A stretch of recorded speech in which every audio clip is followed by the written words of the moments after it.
Assalamualaikum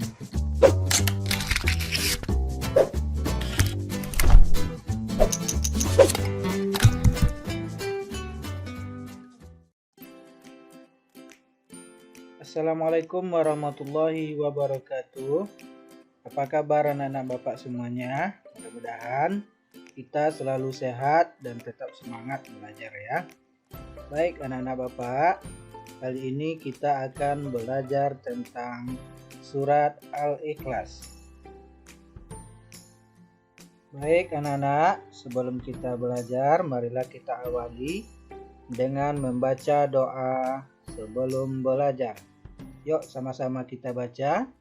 Bismillahirrahmanirrahim. Rabbi zidni ilma warzuqni fahma. Amin. Ya Allah, tambahkanlah kepadaku ilmu dan karuniakanlah kepadaku pemahaman yang baik. Amin. Nah, sekarang kita harus tahu dulu apa yang dimaksud dengan surat Al-Ikhlas. Baik anak-anak, kita harus tahu penjelasan tentang surat Al-Ikhlas. Surat Al-Ikhlas menjelaskan tentang tauhid atau keesaan Allah Subhanahu wa taala. Surat ini terdiri dari 4 ayat yang terletak pada urutan ke-112 di dalam Al-Quran. Al-Ikhlas berarti memurnikan keesaan Allah Subhanahu wa taala. Surat Al-Ikhlas ini Allah turunkan kepada Nabi Muhammad SAW di kota Mekah, sehingga surat ini disebut juga dengan surat Makkiyah. Sekarang marilah sama-sama kita lafalkan surat Al-Ikhlas. Kita awali dulu dengan membaca ta'awuz dan basmalah. Coba kita ikuti Bapak membaca. A'udzu billahi minasy syaithanir rajim. Bismillahirrahmanirrahim. Qul huwallahu ahad, Allahus samad, lam yalid wa lam yulad, wa lam yakul lahu kufuwan ahad. Nah anak-anak, setelah sama-sama kita membaca surat Al-Ikhlas, mudah-mudahan kita semuanya bisa membaca dengan takbir ya. Sekarang kita akan mencoba pelajari arti dari surat Al-Ikhlas. Kita mulai dari ayat yang pertama. Qul huwallahu ahad. Katakanlah, dialah Allah yang Maha Esa. Allahus samad.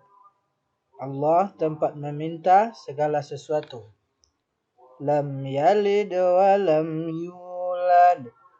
Allah tidak beranak dan tidak pula diperanakkan. Walam yakul lahu kufuwan ahad. Dan tidak ada sesuatu yang setara dengan dia. Baik, sekarang kita akan mempelajari kandungan dari surat Al-Ikhlas. Adapun kandungan dalam surat Al-Ikhlas ini ada 4. Yang pertama yaitu tentang keesaan Allah Subhanahu wa taala.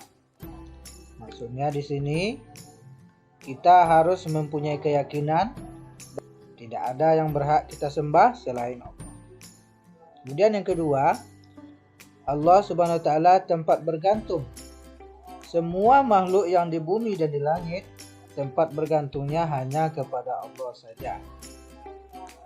Nah, kemudian yang ketiga, Allah Subhanahu wa taala tidak beranak dan tidak diperanakkan.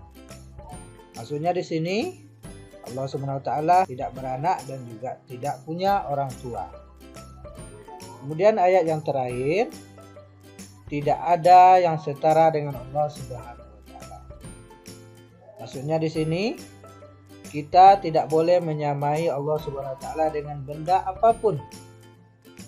Karena kalau kita melakukan hal itu disebut dengan perbuatan syirik, yang tentunya itu termasuk kepada perbuatan dosa besar.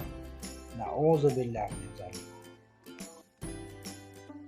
Yang terakhir adalah sikapku. Anak-anak, apa saja yang dapat kita terapkan dari surat Al-Ikhlas ini? Dari surat Al-Ikhlas ini, yang dapat kita terapkan adalah sikap peduli kepada sesama di dalam kehidupan kita sehari-hari. Contohnya, 1. Membantu korban bencana alam. 2. Membantu teman yang mengalami kesusahan. 3. Membantu fakir miskin. 4. Membantu siapapun yang membutuhkan bantuan kita. Demikian pelajaran kita pada kali ini. Mudah-mudahan anak-anak Bapak semuanya dapat memahami pelajaran kita tentang surah Al-Ikhlas ini dengan baik dan benar. Terima kasih. Wassalamualaikum warahmatullahi wabarakatuh.